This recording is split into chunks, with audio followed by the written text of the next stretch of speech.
jeep চেৰকি এখন দিছে না গ্ৰেণ্ড চেৰকি বুলি যে কয় কিমান ডাঙৰ চাওক ফ্ৰণ্টটো চাওক জিপ চেৰকি তথা এইবোৰ চাওক বাইকবোৰ চাওক এইবোৰ ডাৰ্ট বাইক ৱাহ আৰু হিৰো হণ্ডা এখন কিমান পুৰণা এইটো হিৰো হণ্ডা চাওক এয়া হিৰো হণ্ডাৰ বহুত পুৰণি বাইক চাওক আৰু এইবোৰ ডাৰ্ট বাইক য'তে ত'তে উঠি যায় এইবোৰ খাতৰা বাইক হয় অসমৰ প্ৰথমখন গাড়ী বুলি ক'ব পাৰি যিহেতু খোজাই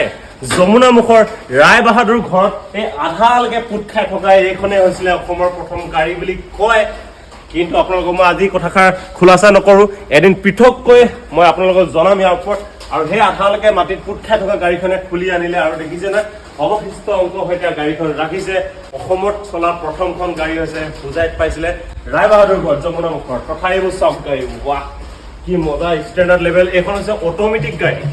আজিকালি অট'মেটিক গাড়ী আমি চলাইছোহে এতিয়া আৰু এইখন তেতিয়া যুগৰে অট'মেটিক গাড়ী এখন ষ্টেণ্ডাৰ্ড বুলি তেতিয়া মাৰ্কেটিং কৰিছিলে কিন্তু ৰভাৰ বুলি কয় এইখনক ৰভাৰৰ ষ্টেণ্ডাৰ্ড গাড়ী আছিলে তথা ইয়াত দেখিছে আপোনালোকে এয়া ফ্ৰিয়েট কোম্পানী হয় পদ্মিনী হয় নে কি নাজানো বহুত সৰু সৰু এতিয়াও চলি আছে আৰু এইবোৰ বিভিন্ন গাড়ী আছে বিভিন্ন আপোনালোকক কিমান দেখুৱাম ভিডিঅ'টো কৰিলে দীঘল হৈ গৈ থাকিব এয়া দেখিছে পাল এনেকুৱা বিভিন্ন গাড়ী আছে সেইখন এখন দেখিছে য'ত এইখন হৈছে ফক্স ৱাগেনৰ এখন ভেন এখন বাছ বুলিয়ে কৈছো মিনি বাছ ফক্স ৱাগেনৰ চাওক আৰু এতিয়া ফক্স ৱাগেনৰ গাড়ী কি চলে আপোনালোকে গম পায় তথা এয়া হৈছে আমাৰ এইচএমৰ এম্বেছাডৰ